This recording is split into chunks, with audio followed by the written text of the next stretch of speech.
Hello, hello, everyone. Hope everyone's having a fantastic Thursday and a great week great start to the week so far. To make sure everyone can hear us, do you mind just finding the chat really quickly and letting us know where you're joining us today? Drop the name of your agency or even your LinkedIn if you'd like to connect with others in the crowd. It'd be super helpful for us over here. We have a really awesome workshop planned for you guys today, and we're going to be diving into that in just a few moments. But if this is your first time joining us for one of our digital events, welcome. We appreciate you logging on this morning or evening, depending on where you're coming from. We hold our webinars, roundtables, workshops, and onboarding days to share some insightful and actionable information with the SEO community, and also just help share some information to make the most of our tools and give you some helpful takeaways for your business. Awesome, awesome. So today we have some real world tips from some of our pros who happen to use SE Ranking as well.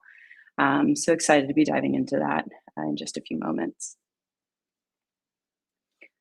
Awesome. So my name is Megan. I am a North American account executive here at SE Ranking. I may have talked to a few of you in some demos before, or just kind of some emails that I send, but I'm really, really thankful to be here and introducing our speakers and guiding you with this workshop today. So we have three amazing speakers. They will share some really helpful topics with you today. First up will be Laraz with some drafted dominance. So that'll be focused on content quality and technical optimization. After that, we'll have a great conversation with Graham, where he will talk about targeting clients with precision. And then last step will be Daniel, and he will focus on effective client management and how to utilize SE Ranking for that as well. Awesome. So a quick tour of SE Ranking.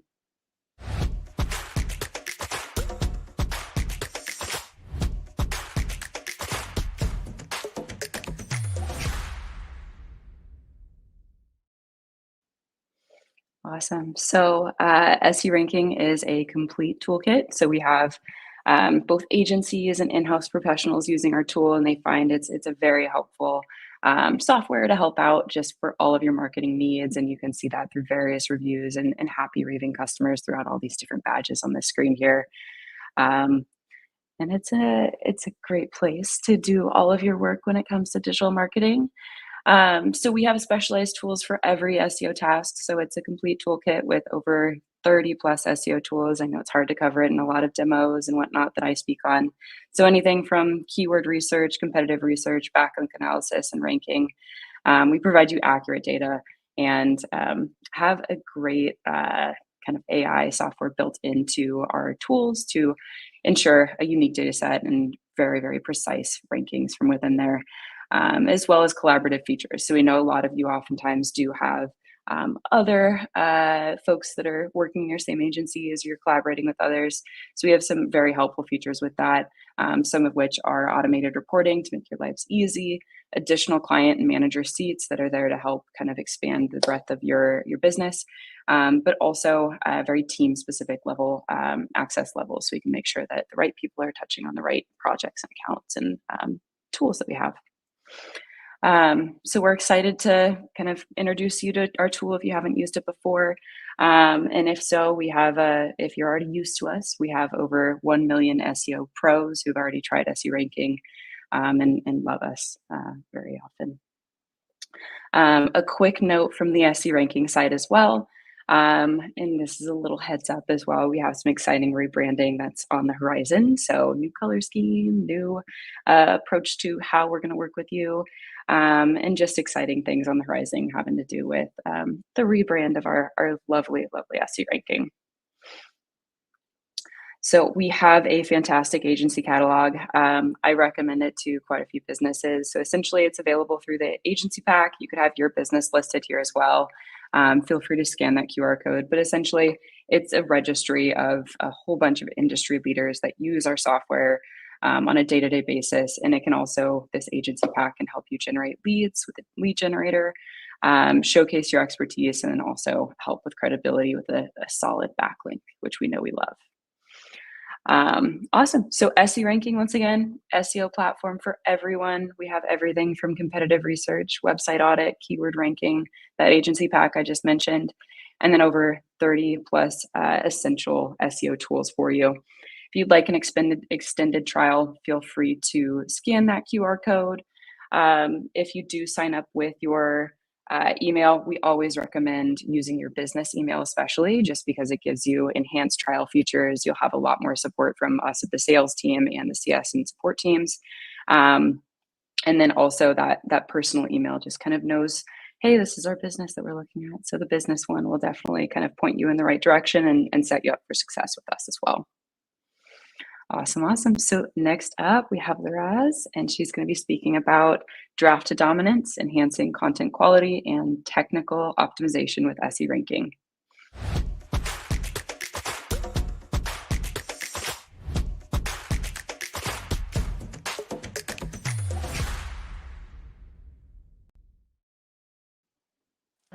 Hello. Hi. So once again, Liraz Bustan is SEO and founder of Brainsy Digital. Do you want to say a little bit about yourself? Yeah, so I've been doing international SEOs, I would say in the last 15 years or so, working in in-house companies for most of my career. In the last 5 years or so, I've managed to grow an agency with wonderful brainiacs that are literally the best thing ever that ever happened to me.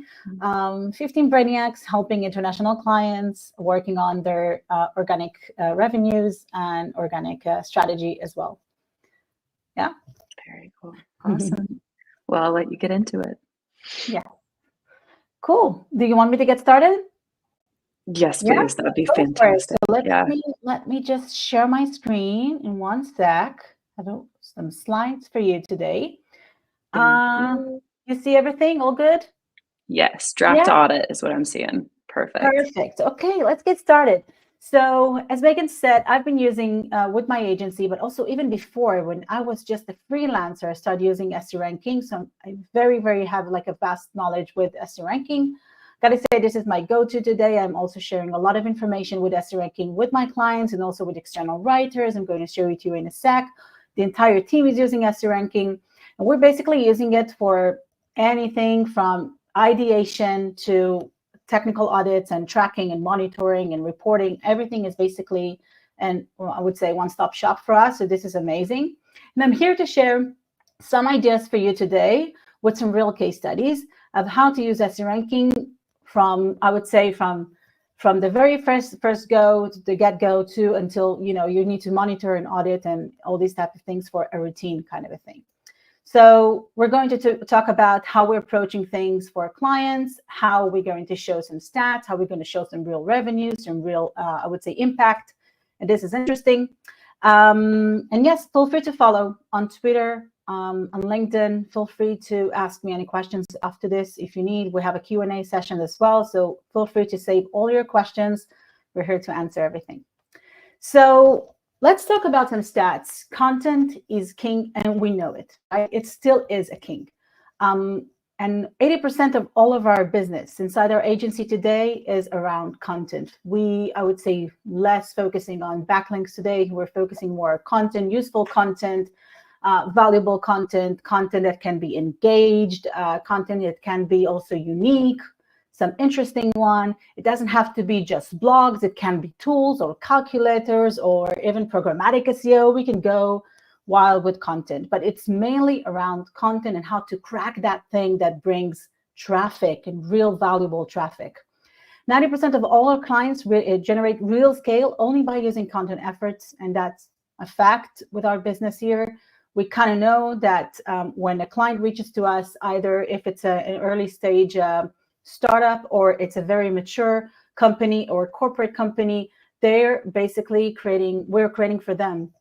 Either if it's a content hub or either if it's a, I would say, more advanced blog content strategy or landing pages or programmatic pages, they're basically revenues. All the revenues are coming from content efforts with organic traffic, and that's really great numbers to share with their CEOs and CFOs. And this Q3 alone will end with a revenue boost of more than $15 million to our clients just by using content. And I'm here to share with you some, I would say, ideas of how to do it at scale as well. So some stats from the industry: the average top ranking result of CDR for the first position today is 9%. Okay, so followed by then 5% and 3%. And I'm not even talking about the AI overviews, which is basically sometimes they're getting us, I would say a boost right now. We're seeing with some clients with 15% increase of boost with AI overviews, not even decrease. So that's interesting one. But we're going to see a lot of changes this year with CTR, and we have zero control of what's going on with CTR these days, because in some queries you kind of see, you will see the AI overviews, and some you won't, and some you have images, and some you won't. So that's a complete mess, and it will take time until we'll see stabilized results. The average page in the top 10 is 2 years old, and we know that by a research that was made in the industry this year. And this is basically saying that for me to get that rankings for something that is very, very important or very, very strategic for the client, if it's a very, I would say, it depends, right? If it has competition or things like that, probably it will be more efficient to me to refresh some old content and get that old content out there with a very optimized structure and engaging, I would say, maybe visuals. We're going to talk about it later.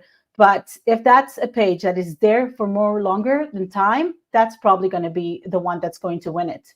So we're going to talk about how to refresh as well. And 50-60% of all numbers of one spot are dominated now by featured snippet and AI overviews. So basically, a lot of 90% of all of our websites are getting like zero traffic at all, because they're ranking on featured snippets or any kind of thing. They're not getting traffic out of these things. So that's a very important thing to note for some queries, not all of them. And of course, different markets as well. So we're going to focus on quick wins. We have refresh because we know that we want to get there, and this article can be better.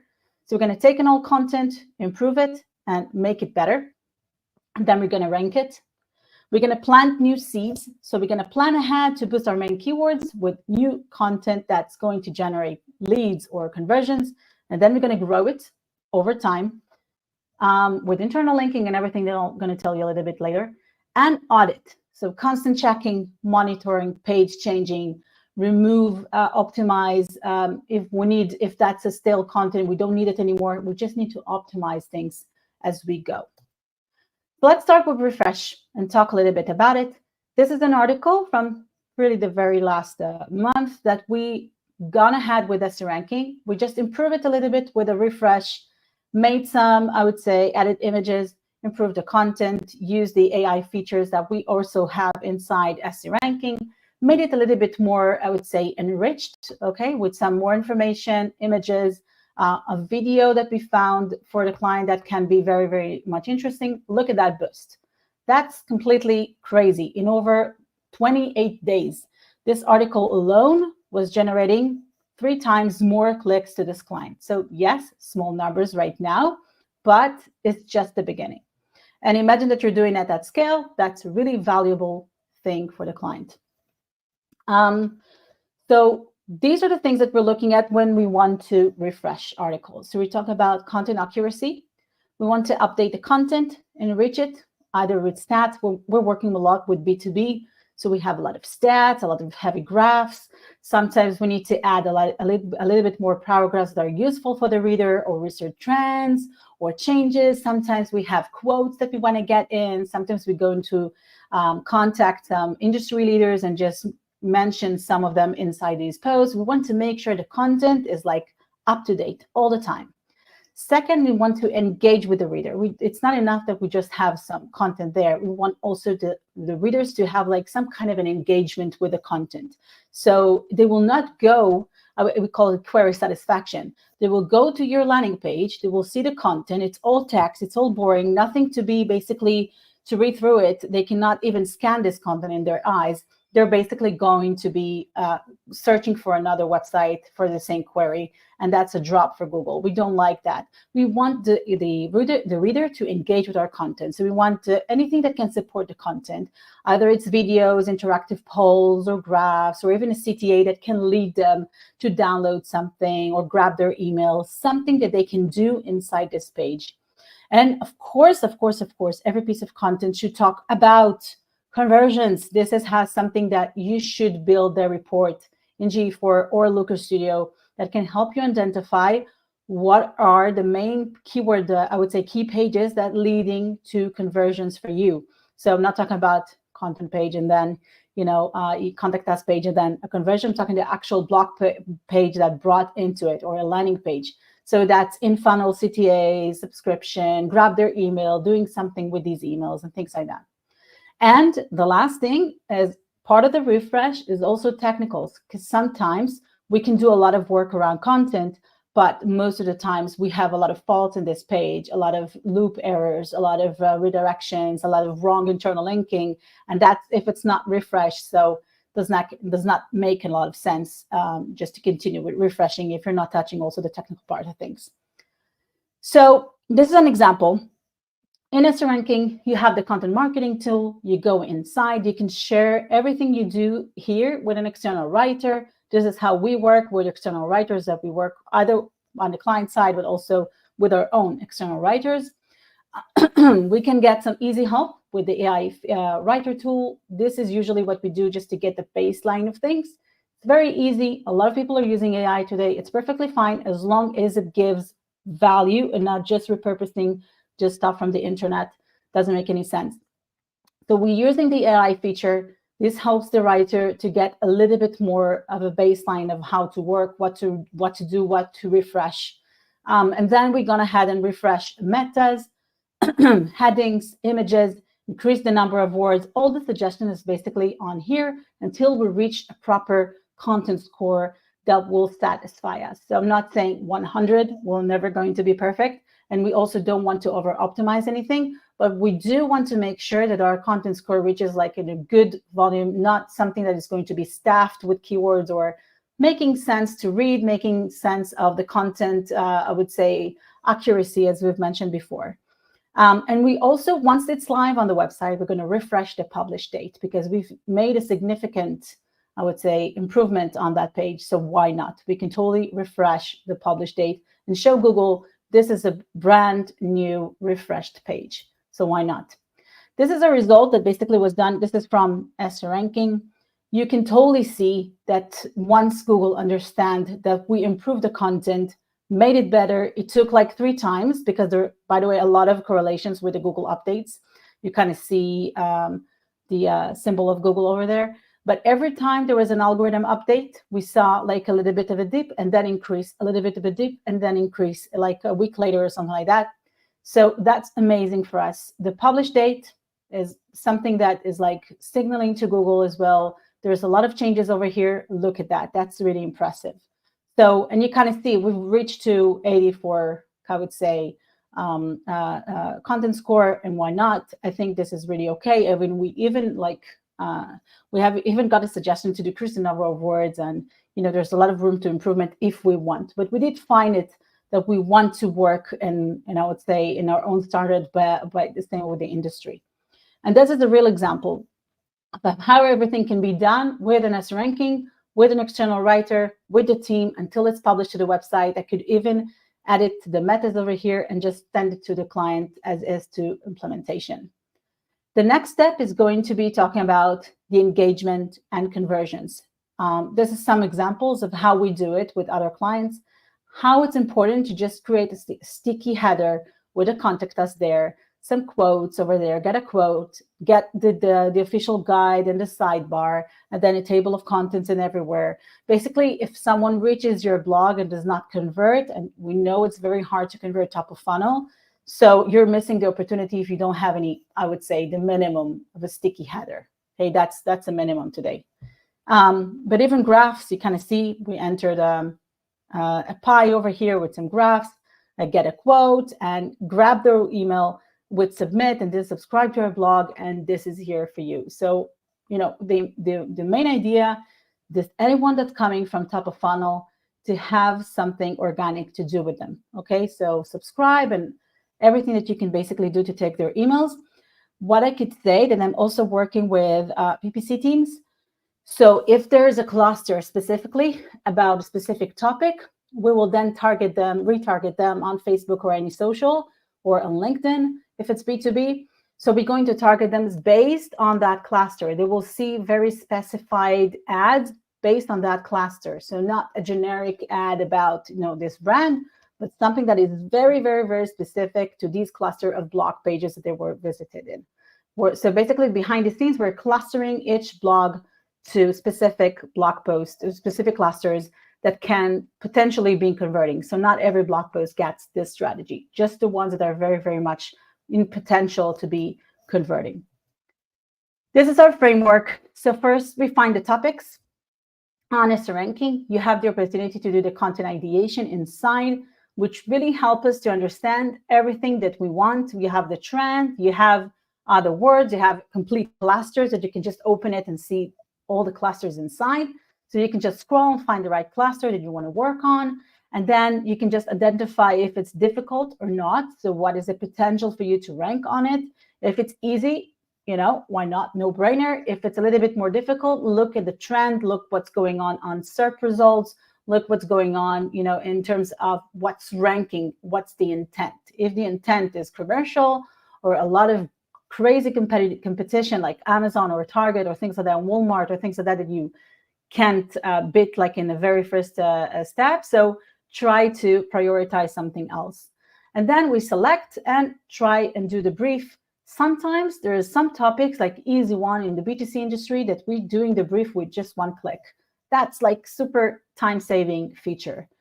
So you can do the one-click brief and then, a little bit, work with it a little bit, optimize it a little bit, edit a little bit, and then make sure it's really right fit to what you want to say in this article. And that's a time saver. What's important that I know a lot of SEOs sometimes miss, they really rely on SEO tools, and this is not the case that we want to be in. Do not just look all the time on the SEO tool. You also want to look inside Google, what's going on the SERP side. So yes, SE Ranking has this feature with SERP overview, so you can actually see who's ranking and what they're writing about this topic specifically as what is localization, for example.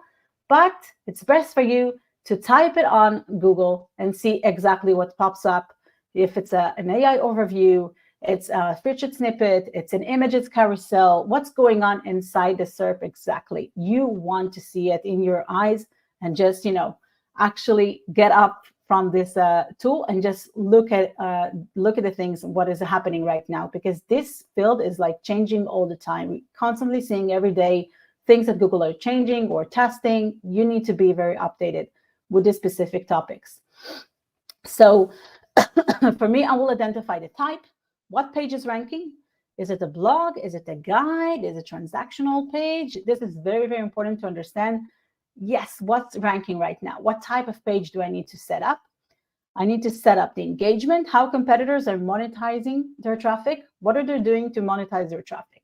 This is very important to set up all the strategy and also involve the marketing team to it. Prioritize it if it's according to difficulty, as we've mentioned in the slide before, and then create the brief in one click. You can do it sometimes. Once we're creating the brief or the article, so as I mentioned, you can totally do the brief with one click, or you can even generate the article with one click. Why not? But sometimes what I like to do is just to create a baseline, as I mentioned, and then to rework on this, make sure it's like unique, valuable. I hate to base everything on AI today. This is not something that I would like to see. And first of all, I wouldn't like to read an article that is like based on AI. I think that sometimes it really depends on your audience, but sometimes the audience are really now trained to identify AI with their own, I don't know, whenever I see embark, that's it, I know it's an AI article. So, there's a lot of keywords there that may trigger or a little bit the structure. Do it, write it, make sure your writer knows what they're talking about, make sure they know what they really want to say inside this article using the brief that you sent them. And then you're going to optimize your article, polish it, enrich it, and then clear tech issues. Okay, that's very, very important. We're going to talk about this. And when I'm talking about clearing tech issues, I'm talking about what's going to be happening on this page. Is once the page is live, if it's a new page, just scan everything, making sure it's Screaming Frog, and also you can use SE Ranking for that. This is what I'm doing over here. But also this gives me like an actual opportunity to understand what's going on live on the website. Because if there's a broken image, or if there's a broken link, or if there's, I don't know, like a heavy image over there that, there's need to be optimized. So why not to automate things, make it easier for you? So take care of first of the urgent things. What moves the needle? Do not do the things for the sake of SEO. Just take care of the urgent stuff first. Improve the crawl budget. Make sure that this page doesn't have any redirect loops or anything that is basically bothering it to be crawled, and improve it, the bot crawl rate. And you can totally do a complete tag optimization if it's a small website, just to make sure everything is okay and clear any urgent issues. And then index or auto index if it's, I would say, a large website. What we're doing here at Brains, we're working with another tool, which basically allows us to auto index every page that we're basically working on. That's it. It's like we're sending an API request to Google, and that's basically instantly being indexed. And also this tool allows us to re-index all the pages or de-index bulk pages if we need to. So you can see in this example, we have 270 pages that are now in progress to index. That's interesting. And then there's a new feature, by the way, with SE Ranking, that we can just report everything that's going on in terms of AI search competitors, understand if we have any features on AI overviews. And that's a very interesting feature. Always report and monitor the changes that you've done.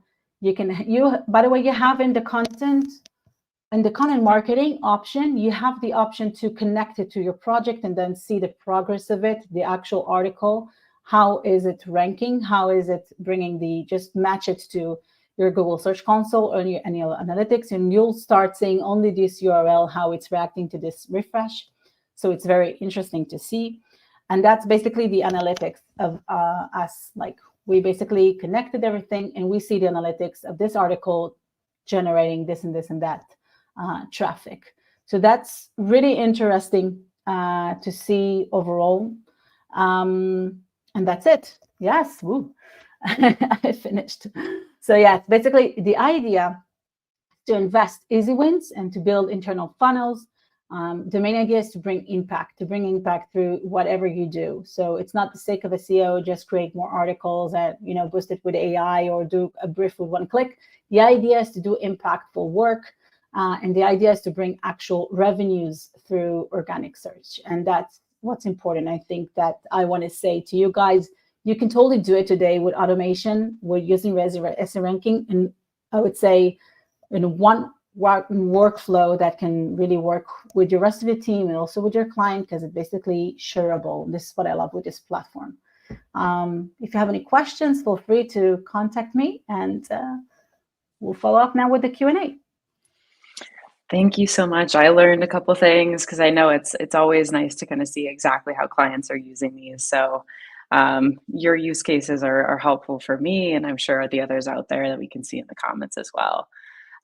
So getting into it, let's pick one. There was a whole bunch of really good ones. So let's start with Natalie Ford. So she said, how do you evaluate the competitive landscape when crafting content? Oh, wow, that's interesting, because I just had an example last week. So when I'm seeing like what my competitors are basically doing, or clients' competitor, what they're doing. So I'm looking at the pace they're pasting they're creating content, the pace. Sometimes they're creating 8, 12 a month, and my client only have budget for 4. That's something that is very, very important for me to understand.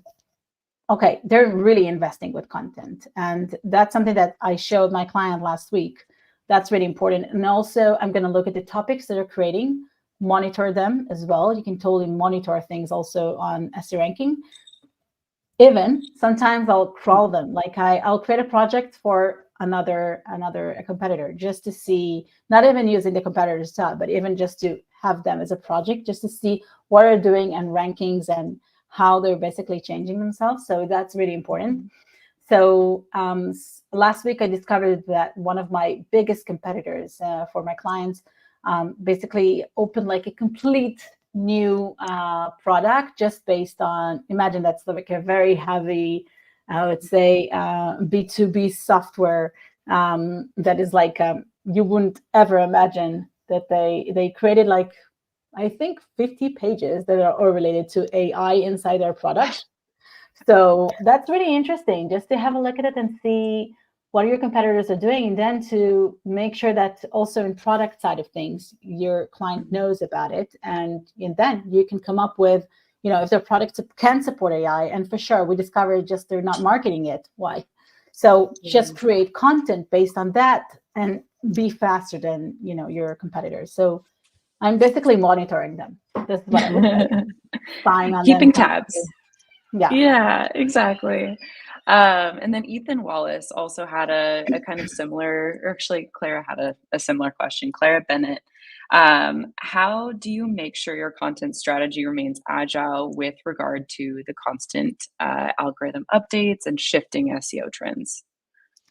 Gotta say that I never changed my content workflow because thank you, Clara.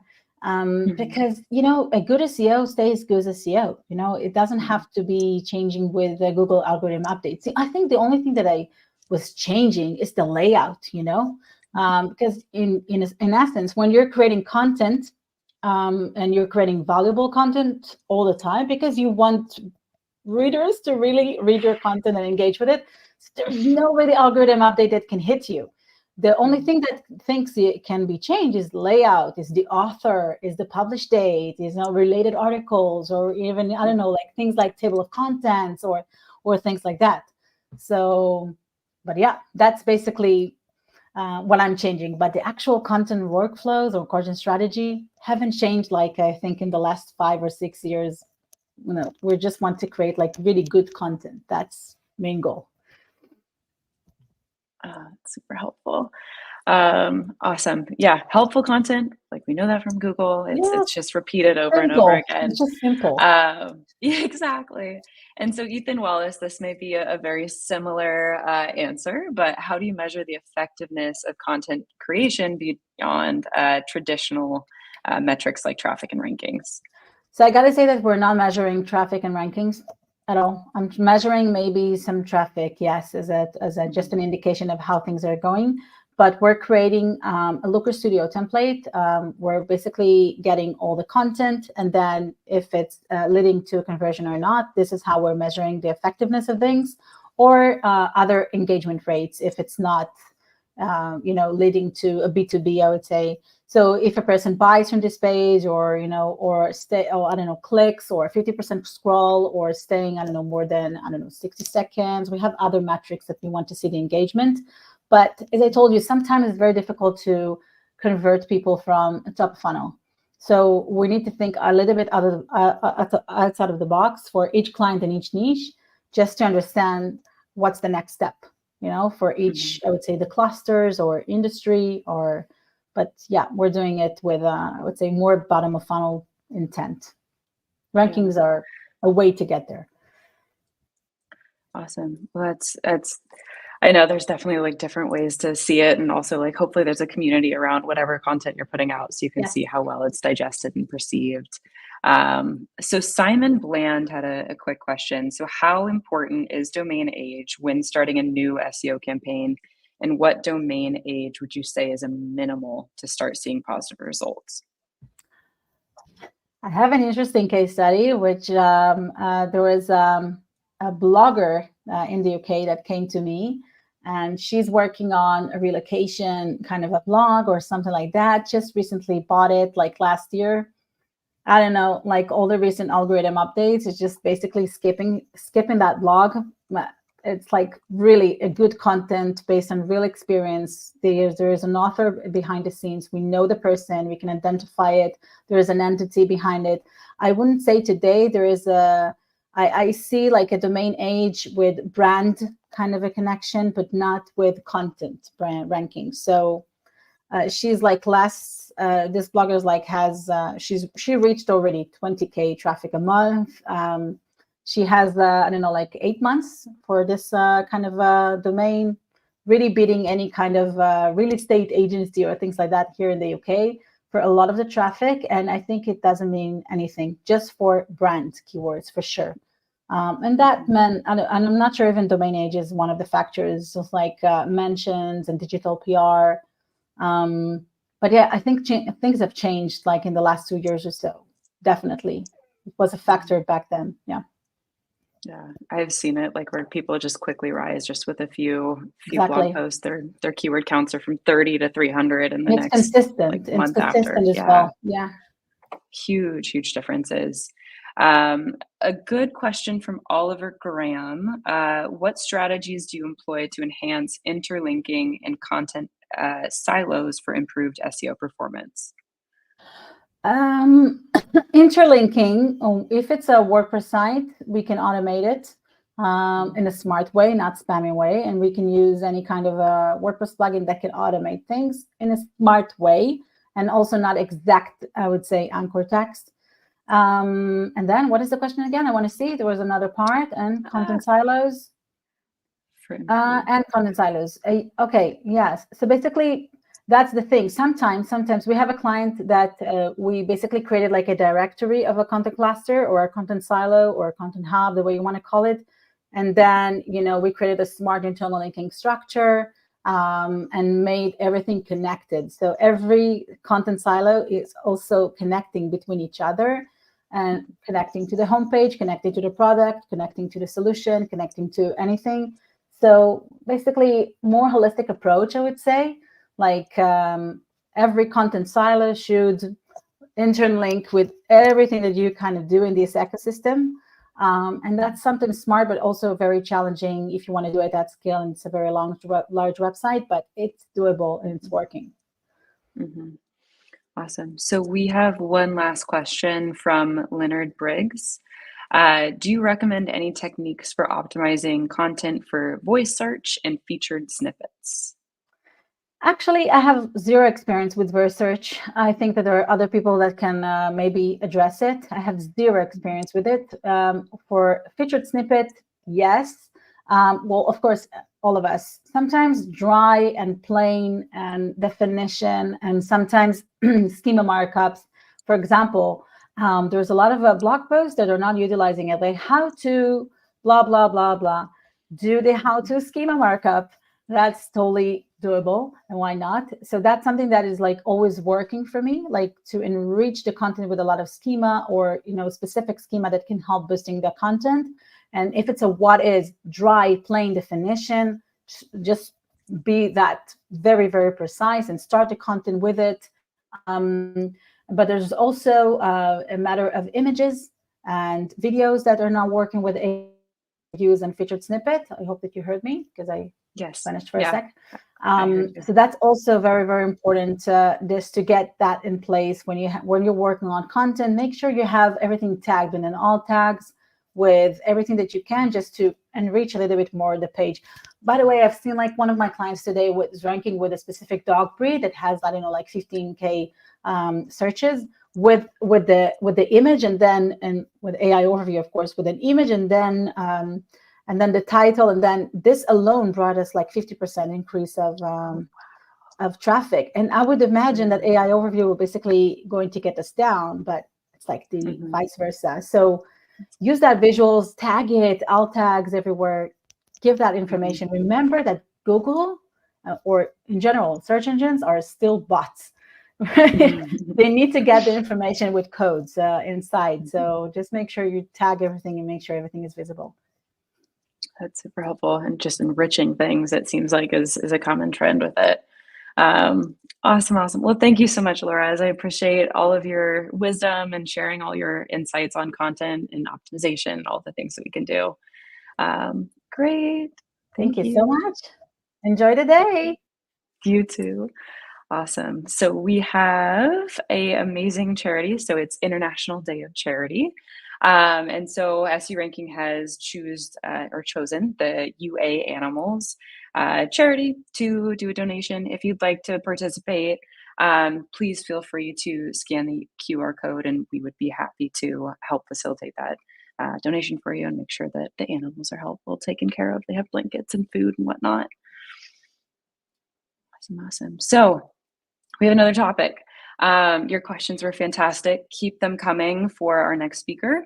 Graham will be covering the targeting clients with precision, techniques for identifying and encouraging the perfect client.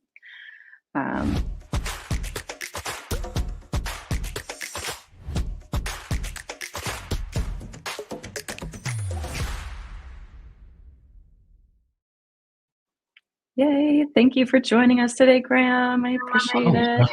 No problem. You're up. Okay. So Graham Childs is the creative director at Childs Design, and I'll let you say a little bit about yourself and get on into it. Yeah, so about myself really. Yeah, I've been doing this for a long time. Started way back in the 80s. And I've been running my own businesses now for 16, 17 years.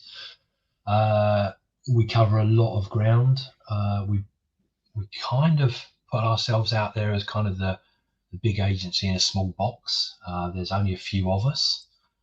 We worked a lot with freelance, other small businesses. That way we found that we can actually find the people that can do the jobs that need doing.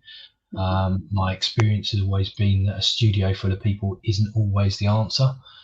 You don't always have the right skills in-house to tackle every job, whereas when you start working with lots of different people, you can employ the right people for the right thing. So that's where we've kind of concentrated. We have the design branding side of what we do through Child's Design. We have a food promotion side of marketing, which is the Artisan Food Trail, which we run. We have the SEO kind of area, which is primarily through social definition. And we've just launched SEO training online, where we've taken the training that we do with our clients into a space where anybody can do it themselves. Amazing. I can imagine you're busy just based on all that. we do keep ourselves quite busy. We still find time to have a bit of a break, but yeah, we keep ourselves busy. Awesome. Well, I appreciate that rundown into what you've been focusing on lately, and I'll let you get into your presentation. Okay, let me see if I can actually share a screen. I think might be the way to do it.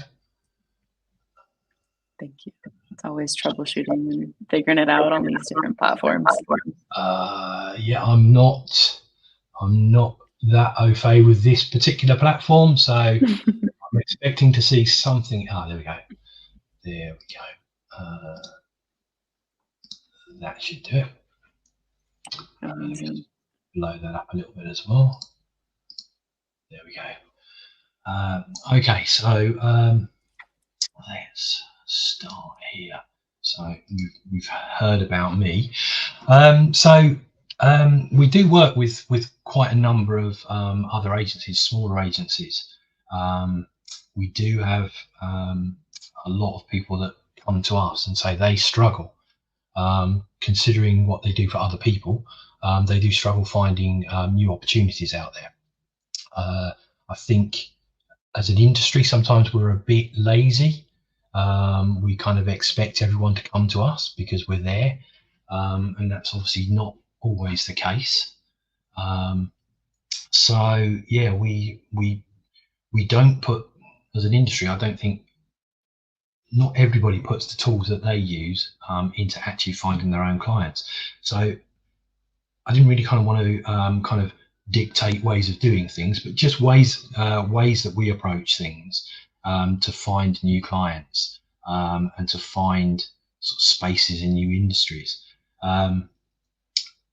Yeah, I think also there is quite a bit out there in the client world where everybody is expecting this silver bullet, where they can just press a button and everything just happens, and leads come in and sales happen. And that's just not, in my time in this industry, that generally isn't the case. So putting some effort in to actually find the right people to work with, I like to think working with people rather than working for people, because I think it's a matter of actually being a part of that team rather than a separate kind of entity. Means that you're gonna get better results out of it. You're gonna work better together. So yeah, the more you invest in yourselves, hopefully the greater the reward's going to be. So to kind of kick things off, we do a lot of industry keyword research and analysis. High volume keywords we look for. Now, a lot of people would say 100 plus keywords or searches a month is not a high volume keyword. We actually find in quite a lot of industries that we work with, because we do work with some quite kind of awkward spaces, that there may not be huge volume. So 100 plus keywords in certain industry spaces can be pretty high.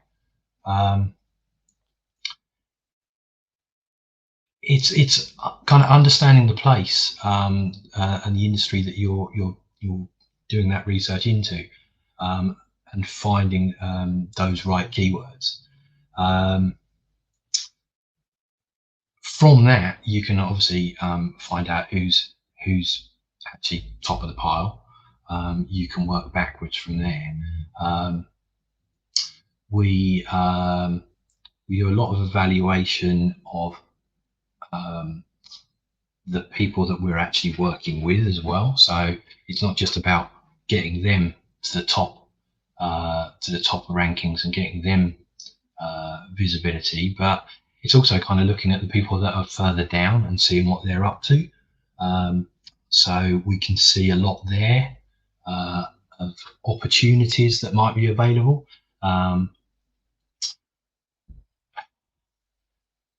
We do use tools like SE Ranking. We do use competitive research tools in there, but we do actually take quite a lot of time when we do identify people that we may want to work with or feel that we can actually do some work with.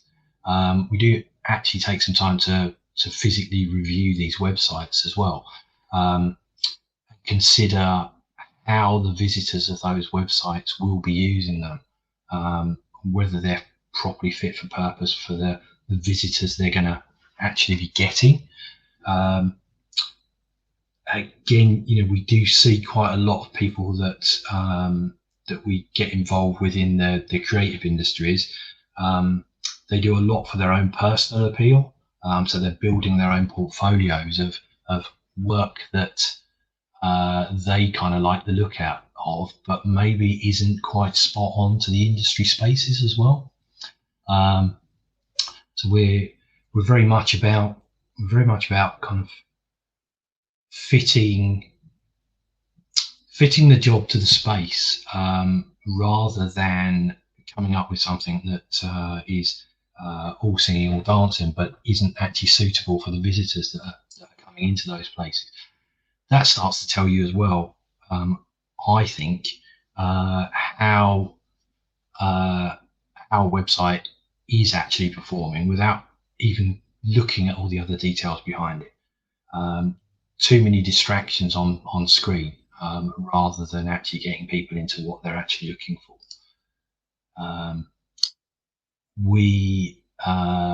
So we will, as I say, we will use things like the keyword research tools. We will look at volumes of things, of keywords that are going through there. We will look at where they're performing as well. We're based in the UK. A lot of our work is in the UK. So we are looking for what's happening over here for a lot of the businesses we work with, because a lot of the businesses do work with purely UK clients themselves. So it's giving us an insight as to kind of where to go here as well. The competitive comparison modules There's a lot that comes in here as well, looking at common keywords, missing keywords, unique keywords, where again we find a lot of people are being told that they're ranking very well, but they're ranking well for 0 search keywords. So we're doing a lot of evaluation here as to what the perceived kind of positions of these businesses are. A lot of our potential clients, when we speak to them, will say, well, I am ranking #1 for this, and I am ranking #1 for that. You're already finding that actually they're the only people in the world that are actually searching for those terms. So there's a lot of work that you can do here once you start to get past that sort of vanity side of these potential clients. Website audits are things that we do pretty much on kind of everything that we do. We do a lot of audits on competitor sites. We do a lot of website audits on the potentials that we want to work with, or we feel that we might want to work with, because it opens up the problems that are going to be there. We can see straight away from physically viewing the site how it's been constructed, whether it's actually had a design team behind it, whether there is somebody that may be working with SEO, whether it's a complete internal job where people have kind of been pushed into positions to perhaps look after a website and try and get traffic to it. All of this stuff sticks out, I think, to people who are doing this on a daily basis. It sticks out like a sore thumb, but for some reason we don't put these efforts into actually doing this for ourselves. We will do it for our clients, we just don't do it for ourselves.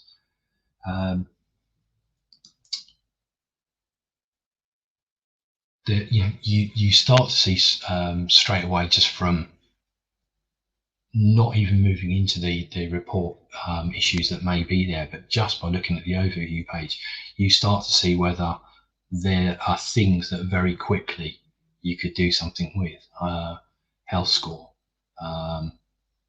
the top issues will start to point things out very, very quickly. With this particular one, we've got things that need a bit more work for them. We've got URLs with duplicate page titles.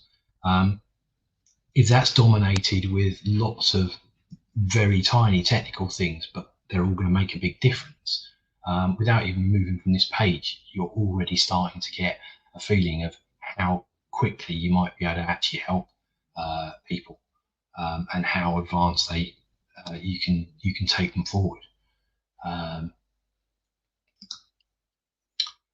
Backlinks, again, we've worked with clients who have had lots of traffic, and we've learned from that sometimes that traffic is not from where you want it to be. The backlinks there are from very undesirable sites, bringing in tens of thousands of visitors. They're all completely off target. They're all 100% bounce. In fact, we did work with a particular business last year who were getting about 20,000 visits a month from a very undesirable site, just through one particular keyword that was on their page. It was ranking exceedingly well for it, bringing in completely the wrong audience space. You can see these kind of things just by kind of looking into this. So it's not just about, it's not just about doing this for your clients, it's about doing it for yourself to find these potential clients. And again, how quickly can you make a difference? I don't think a lot of the time, again, we think about how quickly we can make a difference for a potential client. Again, a lot of the people that we talk with are thinking kind of long term. And if potential clients have been struggling over an amount of time, possibly spending a lot of money elsewhere without the results, and resources are short in that side of things, you making a difference very quickly and proving that you can make a difference very quickly could be the difference between you winning a nice client that you're going to build with or not. And yeah, keyword gap analysis. So going back a stage, I suppose, really, in that why do we kind of do this when we've got a client and we're looking at their competitors? Why aren't we actually using it ourselves to actually take things forward? Why aren't we actually looking into a particular market space, a particular industry, looking at people who are doing very well in that space and finding the people that we could be helping through literally just simple things like keyword gap, spotting the content opportunities. Again, I kind of feel that some of this is also taking that time to review those sites face to face. You're actually spending time going through these sites. Now, we've been pitched ourselves where people have given us the equivalent of an SE ranking audit and said, you know, you've got all these errors, we can fix all this stuff. But we can see they've never looked at our site. You start asking them questions about things, they don't really understand who our target audience is. They don't really understand why a website has been constructed and put together in a particular way. And I think coming out of all of the SEO side of things, again, I think you start to spot the gaps in content. You start to see potential things that are going to make that difference straight away, that are going to allow you to help them get more traffic into their site and perhaps targeted traffic. Reporting and pitching. So I mean, everybody does this in their own way. Again, we see quite a lot when we're talking to other agencies that they will go out, and if they do this research and they do find the problems that are there, and they want to include everything in that report. You know, we've seen 80-page reports of everything that's wrong with that website, or everything that could potentially be wrong with that website and fixed. You've kind of given that potential client the ability to go off elsewhere. You've not really caught their attention. The first thing that's going to happen if they've got a good relationship with their existing agency or their existing developers is they're just going to give that report to them. Be selective about what you actually give. Don't give everything away straight away. Show them the areas where you could make a big difference very, very quickly. If they take one of those ideas away, okay, whatever you put in front of someone, there's that opportunity to take it away and go and give it to the guys that they're already working with. But if it works, in a lot of cases, we're finding that those potential clients are actually now questioning the people that they're working with. Why didn't they do this already? If it's actually working, we've had a number of people that have come to us that have done exactly that. We've given them a few pointers. they've gone away, they've put them to their agency has actually said, this is a great idea, we should do this. 3 or 4 months later, there's been a difference. They've decided, well, we still need further. These guys have come to us with a solution and it's worked. Let's go and have a chat. Yeah, and the tailoring of the pitch is, I think, is something that, again, people are very quick at, often very quick at kind of putting an automated report together. They're not always putting enough into their pitch, which is actually telling the potential client how they can overcome their current challenges, how they can help that to happen, and how they can actually elevate them in their own space.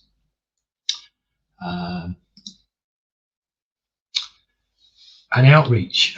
So again, a thing that we see quite a lot. We get a lot of reports with just a 5-word email or 5-line email that just says, you know, all this stuff's wrong. Have a look at this report. Call us. It's not a great approach. It doesn't actually put you, in my opinion, it doesn't put you in a space where you are particularly approachable. It doesn't put you in a space where you're particularly helpful and want to really kind of get in and work with the client.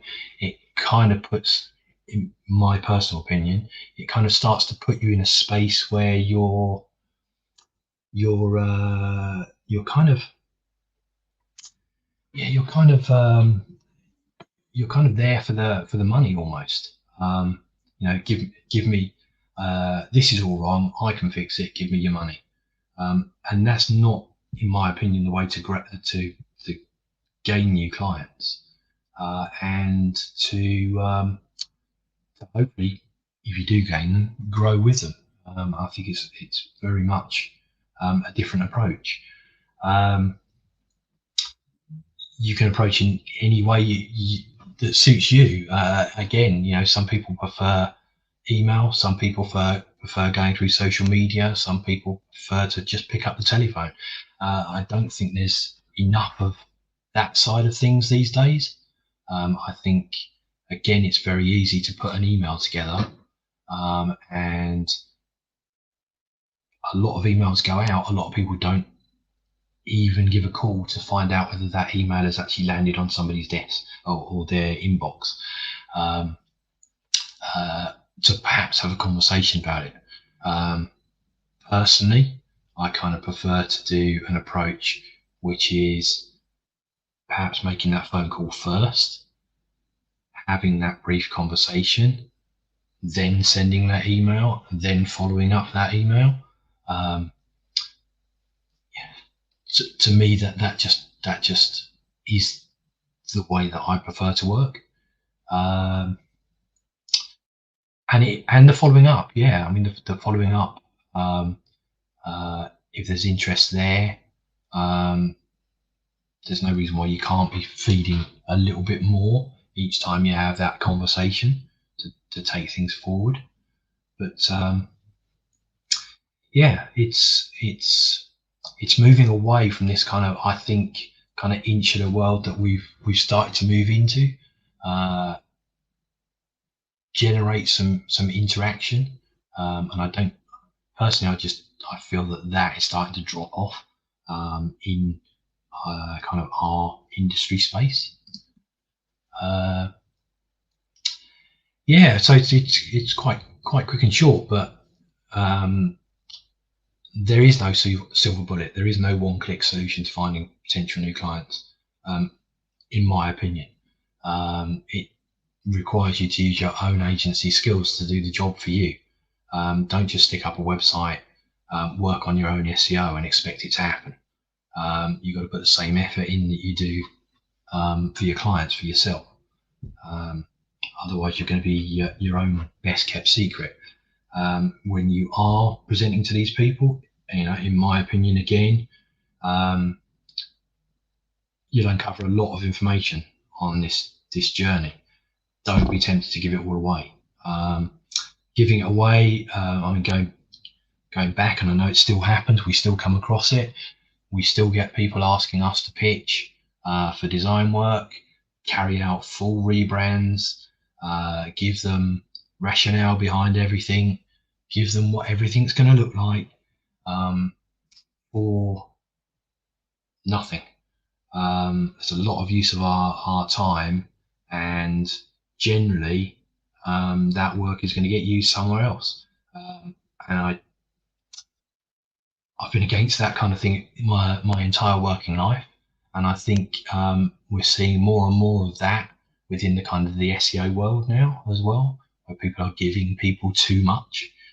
And also, don't give up. Not everyone's going to respond to you giving them advice about their business, especially if they've spent a lot of money with other people and they're not quite getting the results that they want. Sometimes you are going to be met with the thoughts that these are another load of guys that are coming in who just basically want my money. Move on, keep improving what you're doing, and just keep going. That's the way. To me, that's the way forward. And I think that's me. That's my kind of that's my personal thoughts on grabbing people and getting some clients out there. As I say, we meet too many people in the creative industry, SEO, content, and so on, that have kind of almost fallen into the same traps as their clients or potential clients, that they have a website, they have a bit of social media, and they think everyone's going to come, and it's a bit more to it than that. I can definitely agree. From the sales end of it all, there's, I think getting people on a call definitely is the first place to know if you have a good person. Those follow-ups, as you said, is vital. And also just with other agencies that I've spoken with, they're like, yeah, if I get on a call with someone, I feel like I've given them one little kind of carrot, or I feel like they've learned something from me, they'll be more likely to come back if I just give them, a strategy. Yeah, we do a lot of education. So we want to leave all of our clients kind of empowered with something. It just means we don't keep anything to ourselves when we start working with people. All the information that we gain, they get. If they ask us a question on how something works, why are we doing this, we go into as much detail as they can. I hate to say it, sometimes their tiny little minds can actually understand it. Without getting overwhelmed. So that they understand why they're doing why we're asking for particular pieces of information. And I think as kind of agencies, big and small, I don't think it's a particular space. I just think it's all over. From what we've seen in the conversations we have, a lot of people just don't think that they should be doing, or they never even thought that they should be doing what they should be doing for their clients. Yeah, absolutely. And it establishes quite a bit of trust too. Like if you're invested in their learning and those aspects, they tend to trust you more just based on those interactions as well. And I think when you're pitching to people, if you found a potential new client and you can educate them a bit in what's here, generally we find that whoever they're working with currently has not taken them through that education. So that's, as I say, what we've tended to find, is that then goes back to that agency. They're already on the back foot, and it's a good opportunity to kind of step forward again. Yeah, that's a perfect point. Awesome. So Q&As, are you ready for them? We have some good questions for you already. Awesome. So first one is from Aaron Lowe. How do you leverage predictive analytics to forecast client needs and tailor your services accordingly? Whoa. Okay. Yeah. I wouldn't say that I wouldn't say that we even really think about predictive analytics. I think our services are tailored around, so that our structure is generally where we can make the most impact quickly, where we know that our clients can get involved very quickly and become part of the whole process. That way they become on board more with us, and we can start taking it forward. So we kind of go in that direction. And because we tackle everything from branding, design, web development, um, SEO, we can come in at kind of any point and circle round. We use the term holistic a lot, which it is. Whatever you do, brand wise and design wise, has got to still work with content, and that's still got to work with SEO, and that's got to work with this, and so we can come in at any point. We make our potential clients or clients aware of the services that we have, but we only focus on where we can initially make that kind of impact. Mm-hmm. That makes perfect sense. Kind of prove yourself early and then kind of inject those other aspects of your business. Yeah, and so, and some areas are really difficult to actually get people to understand. If your branding sucks, that's often very difficult for people, because again, we've worked with businesses that have been sort of 20 years. They've not understood how they've got to where they've got to, and they can go a long way by addressing their branding. But it's the guy or the girl that's actually owning the business that came up with that on the back of an envelope 20 years ago, and they're so attached to it that that's not a good point to be bringing up at the beginning. Yeah. Oh, yeah. Especially it's your baby, if you have if it's a business owner like that. So we have a good question from Evelyn Pierce. And so she said, in your experience, how do client personas evolve over time, and what strategies do you use to adapt your targeting methodologies? Client personas do, not always, but they can evolve over time. And it depends on kind of what the business path is, I think, as well. Products and services. Services, we tend to find that client personas do change, and sometimes they can change quite quickly. But I think the kind of the strategy there is, for us, is that we're always kind of pushing forward anyway. So there isn't a standalone thing that I would say we go out and do this. Branding evolves. We all kind of know how people's logos evolve over time, color set changes and things like that. Client personas, I think, are exactly the same. If you start working with an accountancy practice, and they are kind of small business, there's a persona there, but their skills and their aims might be to actually keep moving up into the kind of the next bracket, and eventually they want to be in kind of corporate spaces. They don't want to work with small businesses any longer, because they're new members of staff come in perhaps, and their skill set keeps increasing.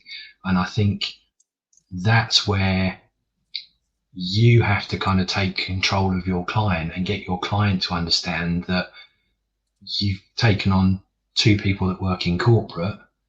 Mhm. They want to keep working in that place. You've taken them on for that reason. You just got to start evolving the way that you are and promoting to go with it, which means keywords change, presentation may change slightly on screen. The way you're constructing your content is going to be slightly different because we're not now talking to perhaps small business, sort of home run small businesses. We're now talking to, unfortunately, people that may be stuck in their ways and maybe the kind of the suits in the office, and it's a different way of talking. So we kind of take it upon ourselves to kind of, I suppose it is a strategy, but we kind of take it upon ourselves to kind of coax our clients to kind of move forward with that and keep evolving. I think that across everything is the thing. It's everything is everything evolves every time you touch it. And I think you just got to be aware of that client personas change. So we need to evolve what we're doing. You know, we've gone up from a Skoda driver to a BMW driver to a whatever driver. Yeah, you you just gotta take it up. I think you've got to be there for your client. Your client is coming to you for everything that you do and your knowledge, your professionalism. You should be always one step ahead. If they're taking on new staff and they're doing this and they're talking about moving into a different space, you should already have thought your way through that. So Yeah, that's helpful. Especially in the SEO space, everything's evolving, stay on your toes always is kind of the common trend, it seems like, yeah. So Retro Rambler has a question. Do you A/B test to optimize your client engagement strategies? And can you share any interesting insights? Do you know what? We've never ever A/B tested anything. Which I can imagine there's a whole load of people just dropped off now. But no, we haven't. I know there'd be lots of arguments for why you would do it, and there'd be lots of arguments for why you wouldn't do it. We never have. We with a lot of our clients, we actually struggle to get A without B. So no, yes, the straight answer is for us. No, I can't share any insights because we don't A/B test. Yeah. Awesome. You just have the flow that you're normally used to. You prospect the way you do, and it works. We know that. Yeah, Awesome. yeah. Yeah, that's fantastic. So let's see. I have a question from Newton Amber. How do you approach targeting clients in highly competitive industries where differentiation is really challenging? Well, I don't know that. So the differentiation may be challenging. I think this is where you start looking at the business and the people within the business. And I think this is where it starts to come out of straightforward kind of SEO, as in we need to rank for these keywords and we need to rank for these keywords, into actually understanding that yes, you may need to just rank for those particular keywords, but the content you put on the page is the bit that actually differentiates you and your business. No, I think I said at the beginning, we work with a lot of quite difficult industry spaces, accountancy practices. People don't change accountants unless somebody else says to them, my accountant's just saved me 25,000 this year. What did they do? They did this. Why hasn't mine done that? It's things like that, or there's a mistake. The difficult spaces. The difference is what what those people actually do, what their experiences are, types of businesses that they work with, and how approachable they are. So going back to the small business to corporate, they're two completely different people. So yeah, that's kind of where we go, really. Mm-hmm. Another question we have from old number 5. Can you share insights on using social listening tools to identify potential clients and their possible pain points? Social listening tools. Yeah. So Spooky. again, so we've done a lot of work in social media. One of our own businesses, the Artisan Food Trail, made the top 250 worldwide social brands, which was pretty good going. And I think that was kind of a few years ago. But so we do a lot in that space.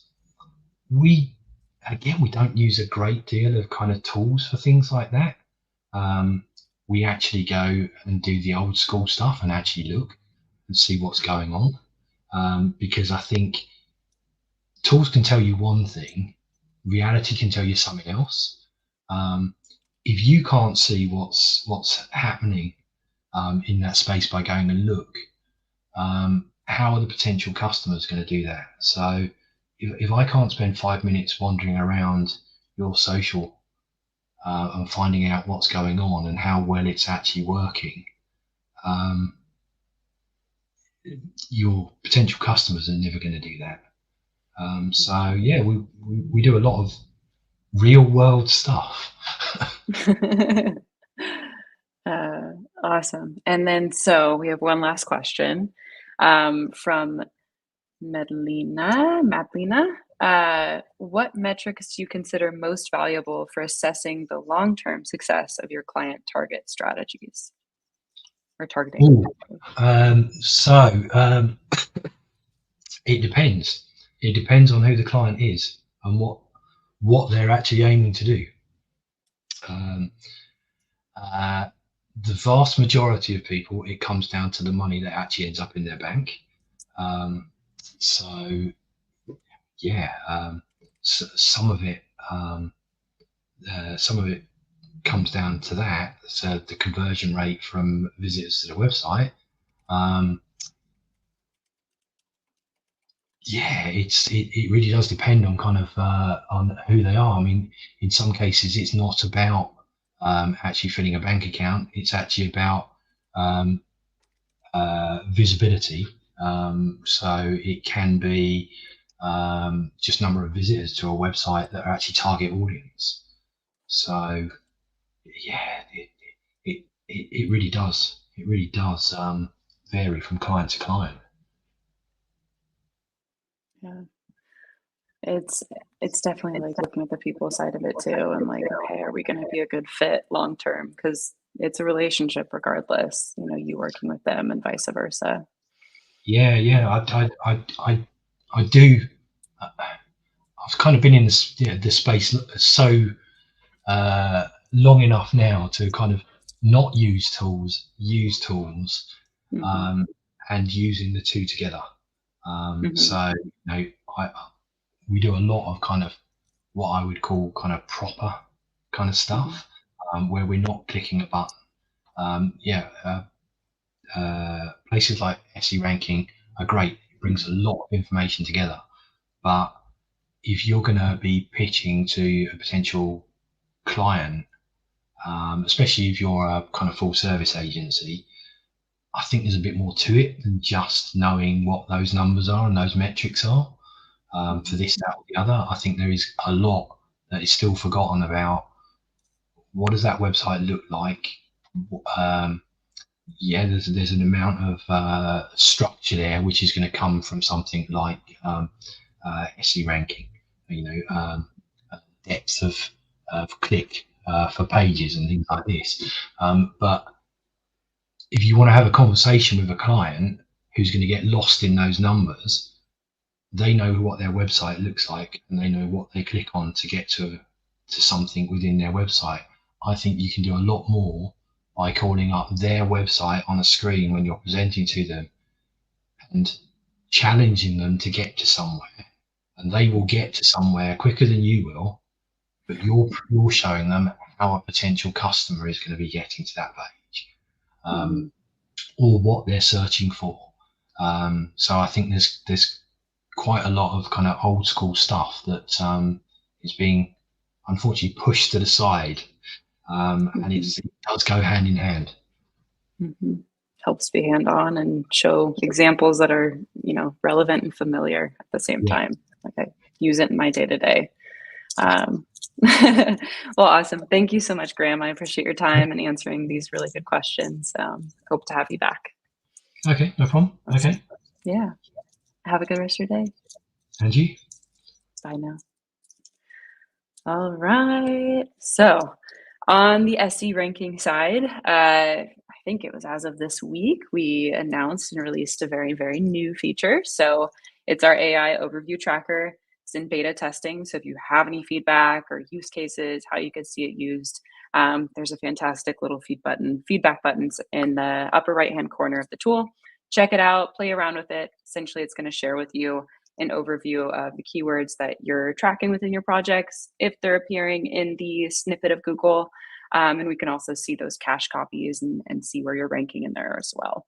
So a lot of useful information from that new AI overview tracker. So please check it out in that trial, sign up with your business email and test it out and let us know how it's going. Awesome. So more that SE Ranking helps provide, and I recommend all of these resources often.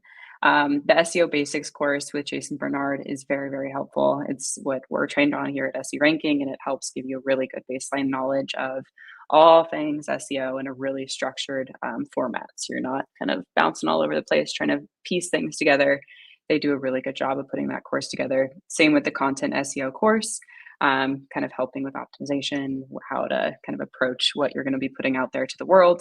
And then lastly, we have another piece in our SE Ranking Academy, which is how to promote your agency, and then SE Ranking in Action, which is going to have some very similar resources to the workshop that we're on today. So all of those resources are found in our SE Ranking Academy, and I can't recommend them highly enough, and you can find that also with that QR code.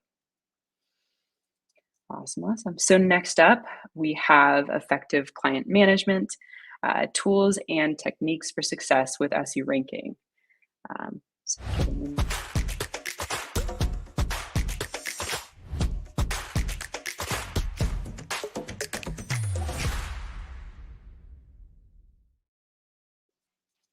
Daniel, thank you so much for joining us. I appreciate you hopping on and sharing your insights here. So Daniel Burns is COO and digital strategist at BSM. We're really happy to have you. And if you wouldn't mind just telling us a little bit more about yourself. Yeah, perfect. Just to make sure my microphone's working all right. Can you hear me?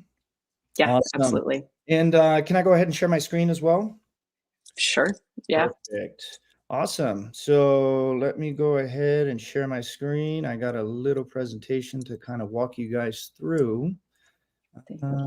Here we go. Awesome.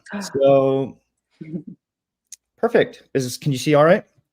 Yep, we can see you. Beautiful. All right. Well, thank you for the introduction. My name is Daniel Burns. I am originally from Brazil, but I moved to the United States to go to college. And I did a bunch of fun stuff, across the Atlantic on a sailboat, did a lot of bicycling in Europe and so forth. But one of the interesting things is that at the University of Miami, when I graduated, I started my first digital agency then. It was a website design agency. And that's what I've done my whole life. So for the past 30 years, I have pretty much run agencies, right? And I've gone through 3 iterations of different agencies that I've owned and I've managed. So I think what I'm trying to bring, and I know we only have about 30 minutes today, and so what I'm trying to bring to this presentation today is really some nuggets of information that have been really the most important things that I've learned over this time, but most importantly, that we implement today to make sure that the work that we do is is really, really working, right? There's three issues, and as part of this presentation, right, there's three issues that I'm really going to focus on. Number one is boosting client enthusiasm. And the reason I say that is because a lot of times during the sales process, a lot of times, the prospect is talking to the owner, talking to a really talented salesperson, and the excitement level is super high. And one of the things I've seen over and over the years is that as soon as the client is sold, then he gets migrated over to production, and all of a sudden things slow down. And I've seen a lot of times where clients are like, whoa, wait a second, where is the guy that I was talking to, or where's all that energy? So making sure that that enthusiasm is kind of traveling through. Second is making sure that there's a smooth transition between the sales and the project management. Again, of all of the clients that I've seen leave or become upset or disappointed with the process in the first month or two, which happens a lot, it's usually that transition from kind of that handoff from sales, to the actual production. And then once you actually get through over that initial hurdle, is how do you prevent like stagnation, right? How do you keep the project, exciting year over year? Because the whole idea is you want to keep these clients for years to come, right? And how do you do that? And, the way not to do it is to set it and forget it, format to the project where you're just doing the same thing every month. So now, the agency that I work with and I'm partners at, and I own Boulder SEO Marketing, right? BSM. And my partner and I, when we got together, it's been about 4.5 years now, his responsibility, and he's the visionary. Chris Ralph, if you Google international SEO expert, he comes up number one. His vision and his responsibility in the agency is to make sure that he understands what we need to do.